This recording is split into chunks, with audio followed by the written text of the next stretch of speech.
Mercredi Adams comme analyse, c'est parti. Impossible d'évoquer mercredi sans parler d'Enid, en tout cas pour mon analyse personnelle. 3 grands axes. Numéro 1, le contraste.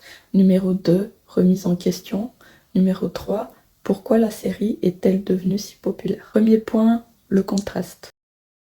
Donc mercredi présente un contraste envers elle-même, mais aussi envers son environnement. On va parler d'elle uniquement d'abord. Il y a son apparence. Donc voilà, tout en noir avec une coiffure qui fait quand même assez sage et pas du tout rebelle. Ensuite, il y a aussi son teint très pâle qui est en contraste avec ses cheveux très noirs, noir corbeau. Il y a un contraste aussi entre son système de croyance et son âge. Dans la saison 1, elle a entre 15 et 16 ans, donc c'est encore une adolescente.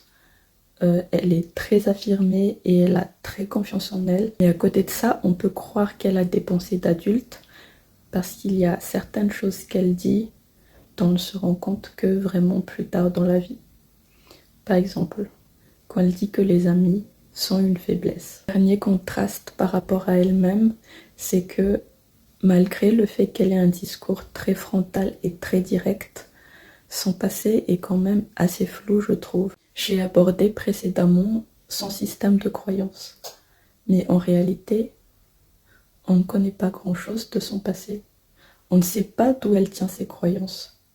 Même si, au tout début, on la voit attaquer un élève avec des piranhas, son passé reste quand même assez flou. Point numéro 2, du coup, par rapport à son environnement, d'après moi, le rapprochement entre Mercredi et Enid a été calculé, justement pour mettre encore plus en valeur le contraste entre les deux. Parce qu'on aurait pu lui attribuer une camarade de chambre avec une toute autre personnalité qu'Enid, qui est son exact opposé tout simplement. Donc, pourquoi on a fait exprès de faire ce rapprochement?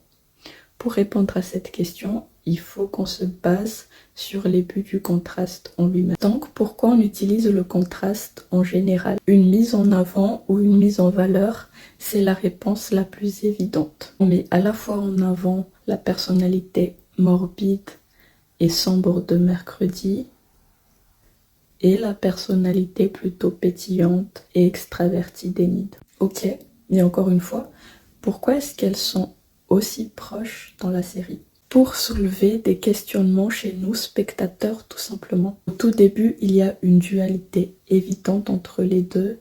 Et il y a même eu une fois la scène de la confrontation dans leur chambre, la chambre qu'elles partagent. Pour moi, cette scène, elle est épique. Elle est épique parce qu'elles se disent vraiment leurs 4 vérités sans mâcher leurs mots. Et nous, quand on voit ça, forcément, il y en a une qui nous ressemble un peu plus que l'autre. Donc, on va écouter ces arguments, mais aussi les contre-arguments qu'on va se prendre. Et c'est vraiment, je trouve, très pratique parce qu'en général, on refuse de se confronter à tout ce qui est différent de nous, de nos idées, mais quand on l'a sous les yeux, impossible d'ignorer. Vraiment. C'est un moyen très subtil, leur histoire, de nous challenger un petit peu. Tout ça nous amène au dernier point par rapport au contraste, c'est l'harmonie. On a tous en nous une part de négatif et une part de positif. Et en fait, la morale ici, je pense qu'il ne faut pas surpresser les deux. Parce qu'on a besoin des deux. Parce que ça soit dans le positif ou dans le négatif, on peut apprendre des choses. On peut apprendre des choses tant qu'elles peuvent parfaitement coexister à l'intérieur de nous, tant qu'on émet des limites claires. Exactement comme Mercredi et Enid qui partagent la même chambre. Et on peut illustrer cette harmonie quand Enid a dit « Entre nous deux c'est bizarre, mais ça marche entre nous ». Axe numéro 2, la remise en question de Mercredi et son évolution.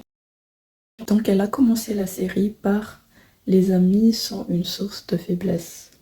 Mais on voit bien qu'au fur et à mesure de la série, c'est grâce à ses amis qu'elle est sortie de nombreuses situations compliquées, notamment vers la fin quand Enid l'a sauvée. Par rapport à ses émotions et sa vulnérabilité, on voit bien qu'au tout début, elle n'est pas intéressée par les garçons, mais elle se laisse finalement tenter par l'un d'entre eux et va même l'embrasser. C'est en l'embrassant qu'elle a eu une vision qui lui montre qu'en fait c'est lui le monstre. Si elle n'avait pas commis cet acte, comment elle aurait su? Encore une fois, ce qu'elle a considéré comme une faiblesse au départ l'a en quelque sorte aidée à se rapprocher de son but. Ensuite, troisième et dernier axe, pourquoi la série est-elle devenue si populaire? Première raison, Jenna Ortega tout simplement. Au premier abord, je dirais que le beauty privilege joue énormément dans la popularité de la série, notamment la beauté de Jenna Ortega. Elle joue très bien son rôle et elle est très talentueuse, mais elle est aussi surtout très jolie. Deuxième raison, donc c'est la manière dont le personnage de Mercredi a été présenté. Rien que dans son esthétique, les vêtements qu'elle porte, ce sont des vêtements qui sont quand même assez accessibles pour nous tous. Moi par exemple, la majorité des pièces, je les avais déjà dans ma garde-robe avant même que la série ne sorte. Et il y a aussi sa robe de bal, magnifique, rien à dire. Donc voilà, Mercredi est tendance tout simplement. Au-delà de son esthétique, dans la série, elle est mise en avant par des actes affreux, certes, mais quand même héroïques dès le début de la série. Et en plus de ça, la majorité des personnages l'idolâtrent. Donc nous, en tant que spectateurs, on est plus enclin à l'aimer et à l'apprécier. Ensuite, si on prend un contexte un peu plus global, c'est l'ère des réseaux sociaux et de TikTok.